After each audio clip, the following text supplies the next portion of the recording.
Discuss about the tenders and quotations. మనము ఒక ప్రోడక్ట్కు tender కానీ కొటేషన్ కానీ ఇవ్వాలంటే టెండర్ ఎలా ఇస్తాము, కొటేషన్స్ ఎలా ఇస్తామో చూడండి. What is tender and quotations? Cost accounts help a great deal in preparation of estimates for the tender. Generally, expenses incurred in the previous years are made the basis for submission for tenders or quotations. Following points need to be kept in mind. Direct material required, direct wages and direct expenses are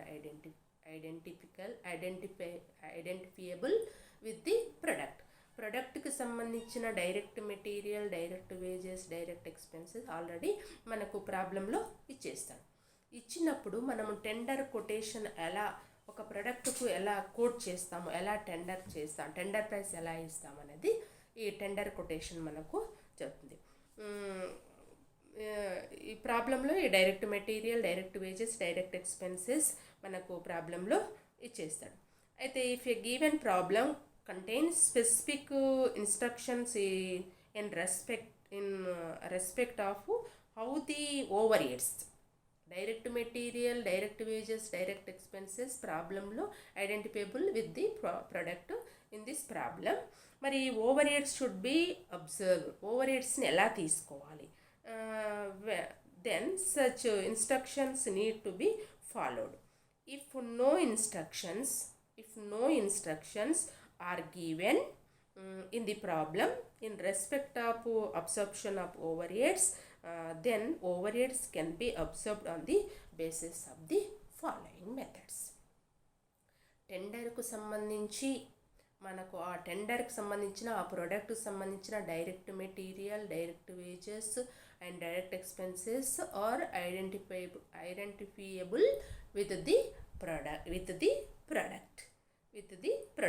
the problem.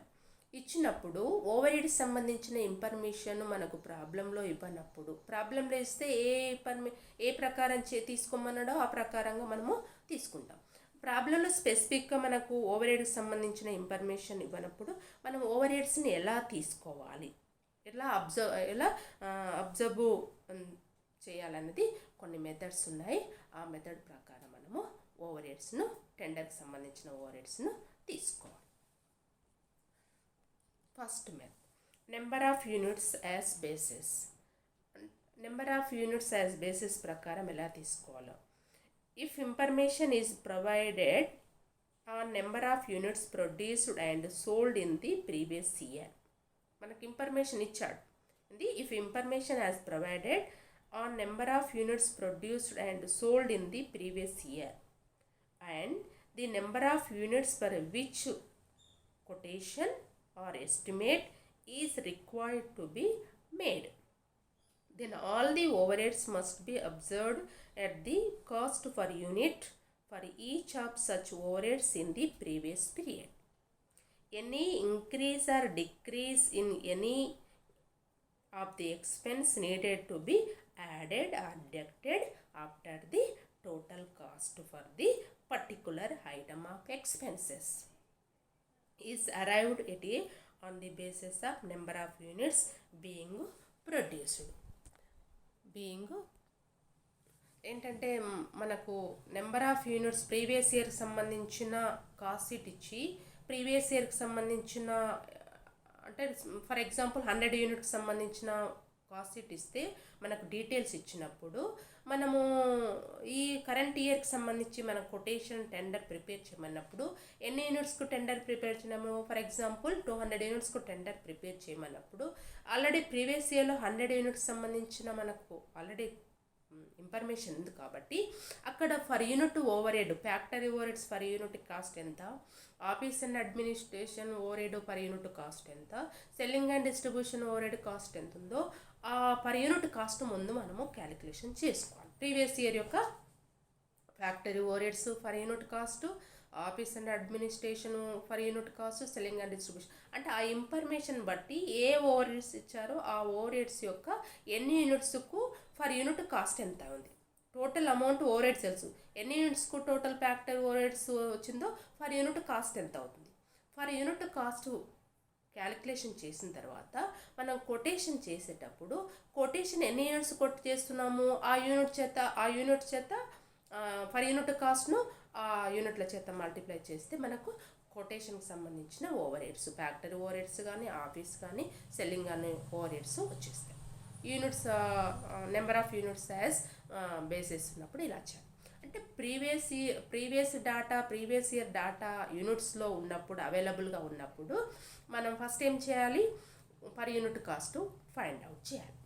వాళ్ళు ఇచ్చిన overheads ఏమేమి ఉన్నాయి, factory ఉంటే factory overheads per unit cost, office overheads ఉంటే office overheads per unit cost, selling and distribution overheads ఉంటే selling and distribution per unit కాస్ట్ను ముందు find out చేసుకొని అప్పుడు కొటేషన్ మనం తీసుకోవాలి. కొటేషన్కి సంబంధించిన direct material required, direct wages, direct expenses వస్తే ప్రైమ్ కాస్ట్ వస్తుంది. ప్రైమ్ కాస్ట్కు మనం ఫ్యాక్టరీ ఓవర్ హెడ్స్ని యాడ్ చేయాలి కదా. ఫ్యాక్టరీ ఓవర్ హెడ్స్ ప్రీవియస్ ఇయర్లో పర్ యూనిట్కి ఎంత ఉంది, మనం ఎన్ని యూనిట్స్ కోట్ చేస్తున్నాము వాటి చేత మల్టిప్లై చేస్తే టోటల్ ఫ్యాక్టరీ ఓవర్ హెడ్స్ వచ్చేస్తాయి. అదేవిధంగా selling and distribution overheads కూడా ప్రీవియస్ ఇయర్లో పర్ యూనిట్ ఎలా ఉంది కోట్ చేసేటప్పుడు per unit office and administration over heads అంటూ ఎన్ని యూనిట్స్ కోట్ చేసినా మల్టిప్లై చేస్తే ఆఫీసర్స్ అలా, అంటే ఎన్ని ఓవర్ హెడ్స్ ఇస్తే దానికి సంబంధించి per unit cost find out చేసి కోట్ చేసేటప్పుడు ఆ యూనిట్ చేత మల్టిప్లై చేస్తే మనకు కొటేషన్ సంబంధించిన ఓవర్ హెడ్స్ వచ్చేస్తాయి. ఇది number of units as basis. ఇది నెక్స్ట్ ఇంకో బేసిస్ అండి, percentage of some other expenses. Percentage of some other expenses. If there is no information provided in respect of number of units. If is no information provided in respect of number of units. Unit సంబంధించిన information ఏమీ ఇవ్వలేదు. మరి factory overheads ఎలా తీసుకోవాలి, office overheads ఎలా తీసుకోవాలి, units ఇచ్చినప్పుడు per unit overhead find out చేసి తీసుకున్నాం. మరి యూనిట్కి సంబంధించిన ఇన్ఫర్మేషన్ ఏమీ ఇవ్వలేదు, మనకు ప్రాబ్లం ఇవ్వనప్పుడు factory overheads are estimated and charged on the basis of its percentage of direct wages in the previous year. యూనిట్కి సంబంధించిన ఇన్ఫర్మేషన్ ఇవ్వనప్పుడు, నెంబర్ ఆఫ్ యూనిట్కి సంబంధించిన ఇన్ఫర్మేషన్ ఇవ్వనప్పుడు ప్రాబ్లంలో ఫ్యాక్టరీ ఓవర్ హెడ్స్ ఎలా తీసుకోవాలి కోర్టుకు సంబంధించి అంటే మనకు estimated and charge on the basis of the percentage of direct wages. ఆ ప్రీవియస్ ఇయర్లో డైరెక్ట్ వేజెస్ పైన ఫ్యాక్టరీ ఓవర్ హెడ్స్ ఎంత పర్సెంటేజ్ ఉన్నాయో ఆ పర్సెంటేజ్ని ముందు ఫైండ్ అవుట్ చేసి మనము కొటేషన్లో కూడా మనకు ఆల్రెడీ డైరెక్ట్ వేజెస్ ఇస్తాడు కదా, దానిపైన ఆ పర్సెంటేజ్ తీసుకోవాలి. If there is no information provide in respect of number of units, అలా చేసినప్పుడు ఫ్యాక్టరీ ఓవర్ హెడ్స్ని ఎలా తీసుకోవాలి, ప్రీవియస్ ఇయర్లో డైరెక్ట్ వేజెస్ పైన ఫ్యాక్టరీ ఓవర్ హెడ్స్ ఎంత పర్సెంటేజ్ ఉంటే మనం కొటేషన్లో కూడా అంత పర్సెంటేజ్ ఫ్యాక్టరీ డైరెక్ట్ వేజెస్ పైన తీసుకోవాలి. కొటేషన్కి సంబంధించిన డైరెక్ట్ వేజెస్ ఉంటాయి కదా, దానిపైన తీసుకోవాలి. Next similarly administration and selling and distribution ఓవర్ హెడ్స్ని ఎలా తీసుకోవాలంటే are charged on the basis of their percentage of works cost or factory cost పైన తీసుకోవాలి. Works or factory cost previous ఇయర్లో administration overheads factory cost పైన ఎంత percentage ఉన్నాయి, selling and distribution overheads కూడా వర్క్స్ కాస్ట్ పైన ఎంత percentage ఉన్నాయో ఆ పర్సెంటేజ్ ఫైండ్ అవుట్ చేసి కొటేషన్లో కూడా ఆ పర్సెంటేజ్ మనము వర్క్స్ కాస్ట్ వస్తుంది కదా, ఎలా వస్తుంది, ప్రైమ్ కాస్ట్కు ఫ్యాక్టరీ ఓవర్ హెడ్స్ యాడ్ చేసి వర్క్స్ కాస్ట్ వస్తుంది కదా, దానిపైన ప్రీవియస్ ఇయర్లో ఎంత 25% ఉందనుకో, ఇప్పుడు మనం వర్క్స్ కాస్ట్ పైన కూడా 25% అడ్మినిస్ట్రేషన్ కానీ selling and distribution overheads కానీ తీసుకోవాలి. ఎప్పుడు ఇది, if there is no information provided in respect of number of units సంబంధించిన ఇన్ఫర్మేషన్ లేనప్పుడు ఓవర్ హెడ్స్ని ఎలా తీసుకోవాలంటే previous year factory overheads అయితే ప్రీవియస్ ఇయర్లో డైరెక్ట్ వేజెస్ పైన ఫ్యాక్టరీ ఓవర్ హెడ్స్ ఏ పర్సెంటేజ్ ఉంటుందో ముందు ఫైండ్ అవుట్ చేసి, ఫర్ ఎగ్జాంపుల్ 25% వచ్చిందండి డైరెక్ట్ వేజెస్ పైన ప్రీవియస్ ఇయర్లో. ఇప్పుడు మనము కొటేషన్ చేసేటప్పుడుగా మన డైరెక్ట్ వేజెస్ ఇస్తాడు కదా, ఆ డైరెక్ట్ వేజెస్లో 25% ఫ్యాక్టరీ ఓవర్హెడ్స్ తీసుకోవాలి. నెక్స్ట్ అదేవిధంగా అడ్మినిస్ట్రేషన్, సెల్లింగ్ అండ్ డిస్ట్రిబ్యూషన్ ఓవర్హెడ్స్ని ఎలా తీసుకోవాలంటే ప్రీవియస్ ఇయర్లో వర్క్స్ కాస్ట్ పైన అడ్మినిస్ట్రేషన్ ఓవర్హెడ్స్ కానీ సెల్లింగ్ అండ్ డిస్ట్రిబ్యూషన్ ఓవర్హెడ్స్ కానీ ఎంత పర్సంటేజ్, ఒక ఫర్ ఎగ్జాంపుల్ 5% వచ్చిందండి. ఇప్పుడు కోట్ చేసేటప్పుడు కూడా మనం ఏం చేయాలి, మనకిచ్చిన వచ్చిన వర్క్స్ కాస్ట్ పైన 5% తీసుకోవాలి. ఇది యూనిట్కి సంబంధించిన ఇన్ఫర్మేషన్ లేనప్పుడు ఓవర్హెడ్స్ను మనము ఇలా తీసుకోవాలి. Percentage of some other expenses, A expenses ఇస్తే ప్రీవియస్ ఇయర్లో ఆ ఎక్స్పెన్సెస్ సంబంధించిన ఈ విధంగా తీసుకోవాలి. ప్రీవియస్ ఇయర్ని బేస్గా తీసుకొని ఓవర్హెడ్స్ని ఇలా తీసుకోవాలి. ఇది పర్సంటేజ్ ఆఫ్ సమ్ అదర్ ఎక్స్పెన్సెస్ను ఇలా తీసుకోవాలి. నెక్స్ట్ ఇంకొకటి ఉంది, fixed and variable cost basis పైన కూడా variable expenses are expenses that vary in direct proportion to number of units produced. మనము వేరియబుల్ ఎక్స్పెన్సెస్ ఎలా తీసుకుంటాము, ఎన్ని యూనిట్స్ను ప్రొడ్యూస్ చేస్తే ఆ ప్రపోర్షన్లోనే వేరియబుల్ కాస్ట్ కూడా ఇంక్రీజ్ అవుతుంది. అంటే మనము ప్రొడ్యూస్ చేసే యూనిట్స్ డిక్రీజ్ అవుతే వేరియబుల్ కాస్ట్ డిక్రీజ్ అవుతుంది, ఇంక్రీజ్ చేస్తే వేరియబుల్ కాస్ట్ ఇంక్రీజ్ అవుతుంది. ఫిక్స్డ్ కాస్ట్ ఎలా ఉంటుంది, fixed cost remain fixed cost no change, fixed expenses remain fixed in amount respective of the number of units produce. కొంత units వరకు fixed overheads ఫిక్స్డ్గా ఉంటాయి, అవి నో చేంజ్. కానీ వేరియబుల్ ఓవర్హెడ్స్ మాత్రం మనం ఎన్ని యూనిట్స్ ఇంక్రీజ్ అవుతే టోటల్ వేరియబుల్ ఓవర్హెడ్ కూడా ఇంక్రీజ్ అవుతుంది, వేరియబుల్ కాస్ట్ ఇంక్రీజ్ అవుతుంది. యూనిట్స్ డిక్రీజ్ అయితే వేరియబుల్ కాస్ట్ కూడా డిక్రీజ్ అవుతుంది. అది వేరియబుల్. అందుకని variable expenses are expense that vary in the direct proportion to number of units produced. And fixed expenses remain fixed in amount respective of the number of units produced. అంటే టెండర్కు సంబంధించి కొటేషన్కి సంబంధించి మనము ఎలా tender అంటే ఇది cost షీట్లో ఒక part. మనము cost sheet previous year cost sheet prepare చేస్తేనే ఆ పర్సంటేజ్లు నెంబర్ ఆఫ్ యూనిట్స్ కానీ ప్రీవియస్ ఇయర్ డాటా ఇవ్వనప్పుడు మనం కోట్ చేయలేం. ప్రీవియస్ ఇయర్ డాటా ఇచ్చినప్పుడు మాత్రమే మనము టెండర్కి సంబంధించిన కోట్ చేయాలి. అంటే సెల్లింగ్ ప్రైస్ కానీ కాస్ట్ కానీ టెండర్కి సంబంధించిన ప్రైస్ మనము ఐడెంటిఫై చేయొచ్చు. టెండర్ చేసేటప్పుడు కాస్ట్ ప్రీవియస్ ఇయర్ డాటా ఏంది, కాస్ట్ షీట్కి సంబంధించిన డాటా ఇచ్చినప్పుడు మనము టెండర్ ఈజీగా చేయొచ్చు. ఎంత కోట్ చేయాలనేది ముందే ఎస్టిమేట్ చేయడం జరుగుతుంది. అలా టెండర్ చేయడానికి మనకు ఏ ఐటమ్కైనా టెండర్ పంపించాలంటే మనకు ఆ టెండర్కి సంబంధించిన డైరెక్ట్ మెటీరియల్ రిక్వైర్డ్ ఇస్తాడు, డైరెక్ట్ వేజెస్ ఇస్తాడు, డైరెక్ట్ ఎక్స్పెన్సెస్ ఆల్రెడీ ఇచ్చేసాడు. అవి ఐటమ్తో పాటు వచ్చేస్తాయి. మనకి కావాల్సినవి ఏంటంటే ఓన్లీ ఓవర్హెడ్స్. మరి ఓవర్హెడ్కి సంబంధించిన ఇన్ఫర్మేషను ఎలా తీసుకోవాలో, ఆ టెండర్కి సంబంధించి ఎలా తీసుకోవాలో మనకు ప్రాబ్లంలో చెప్తే ఆ ప్రకారంగా తీసుకోవాలి. ఒకవేళ ప్రాబ్లంలో ఎలాంటి ఇన్ఫర్మేషన్ లేనప్పుడు మనం ఏం చేయాలి, టెండర్ను కోట్ చేయమన్నాడు. అప్పుడు కొటేషన్ ఎలా ఇస్తామో ఒక ఐటమ్కు ఒక ప్రోడక్ట్ కంటే అది 3 టైప్స్ ఉంటుంది. అంటే ప్రీవియస్ ఇయర్కి సంబంధించిన డేటా మనకు యూనిట్స్లో వచ్చినప్పుడు మనము టెండర్కి సంబంధించి ప్రిపేర్ చేసేటప్పుడు ప్రీవియస్ ఇయర్లో ఫర్ యూనిట్ ఓవర్హెడ్స్, ఫ్యాక్టరీ ఓవర్హెడ్స్ కానీ, సెల్లింగ్ అండ్ డిస్ట్రిబ్యూషన్ ఓవర్హెడ్స్ కానీ, ఆఫీస్ అండ్ అడ్మినిస్ట్రేషన్ ఓవర్హెడ్స్ కానీ ఫర్ యూనిట్కి ఎంత అవుతుంది, ఫర్ యూనిట్ కాస్ట్ ముందు ఫైండ్ అవుట్ చేయాలి. యూనిట్కి సంబంధించి ఫైండ్ అవుట్ చేసి టెండర్ వేసేటప్పుడు మనము ఎన్ని యూనిట్లకు టెండర్ వేస్తున్నాం, ఎన్ని యూనిట్లకు కోట్ చేస్తున్నామంటే ఫర్ ఎగ్జాంపుల్ 100 యూనిట్ కోట్ చేసినప్పుడు ఆ యూనిట్ ప్రైస్ను ఈ 100 యూనిట్ చేత మల్టిప్లై చేస్తే ఫ్యాక్టరీ ఓవర్హెడ్స్ వస్తుంది. అక్కడ సెల్లింగ్ అండ్ డిస్ట్రిబ్యూషన్ ఓవర్హెడ్స్ పర్ యూనిట్కి ఎంత వస్తే దాని చేత మల్టిప్లై చేస్తే సెల్లింగ్ అండ్ డిస్ట్రిబ్యూషన్ ఓవర్హెడ్స్ టోటల్ వచ్చేస్తుంది. అలా యూనిట్స్ని బట్టి ఇన్ఫర్మేషన్ ఇచ్చినప్పుడు అలా చేయాలి. మరి ప్రాబ్లంలో మనకు యూనిట్కి సంబంధించిన ఇన్ఫర్మేషన్ ఏమి ఇవ్వనప్పుడు మరి ఓవర్హెడ్స్ని ఎలా తీసుకోవాలి, ఎలాంటి ఇన్ఫర్మేషన్ లేదు, యూనిట్కి సంబంధించిన ఇన్ఫర్మేషన్ ఏమి ఇవ్వలేదు. అలాంటి సిచ్యువేషన్లో, అలాంటి సందర్భంలో మనం ఎలా తీసుకోవాలంటే ప్రీవియస్ ఇయర్లో ఫ్యాక్టరీ ఓవర్ హెడ్స్, ప్రీవియస్ ఇయర్కి సంబంధించిన ఓవర్ హెడ్స్ డాటా ఇచ్చేస్తాడు. ప్రీవియస్ ఇయర్లో factory over heads direct wages పైన ఎంత పర్సెంటేజ్ ఉన్నాయో ముందే మనం ఫైండ్ అవుట్ చేయాలి. Factory over heads direct wages పైన ఎంత పర్సెంటేజ్ ఉన్నాయి.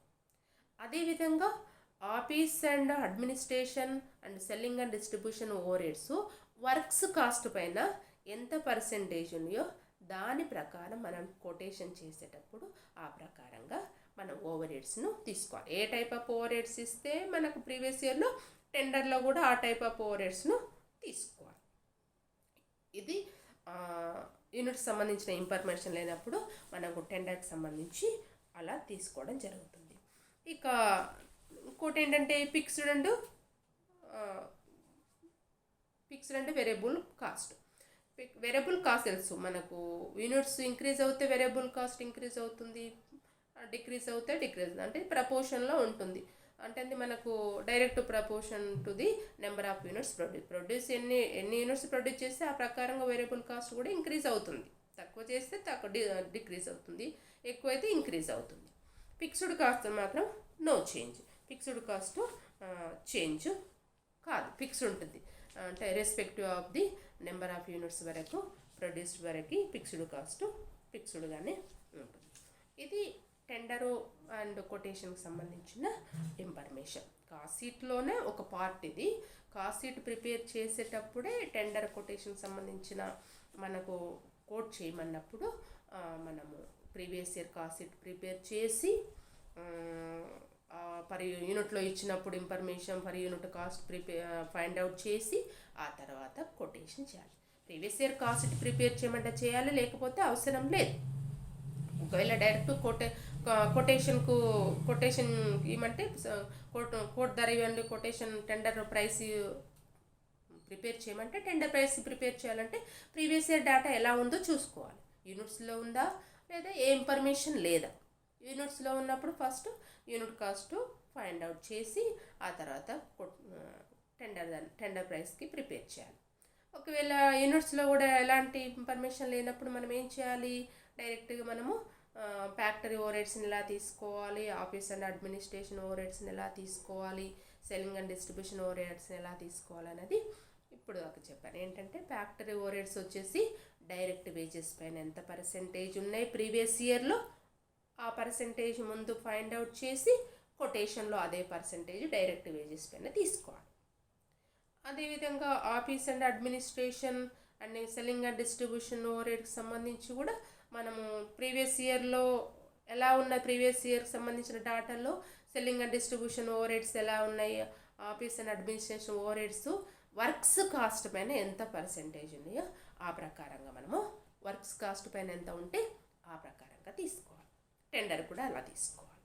ఇది టెండర్కు సంబంధించిన ఇన్ఫర్మేషన్. ఇది కాస్ట్ షీట్లో ఒక పార్ట్. ఇది సింపుల్గా ఉంటుంది, ఒక పార్ట్. ముందు కాస్ట్ షీట్ ఎలా ప్రిపేర్ చేయాలి, కాస్ట్ షీట్ ప్రిపేర్ చేయమంటే చేయాలి.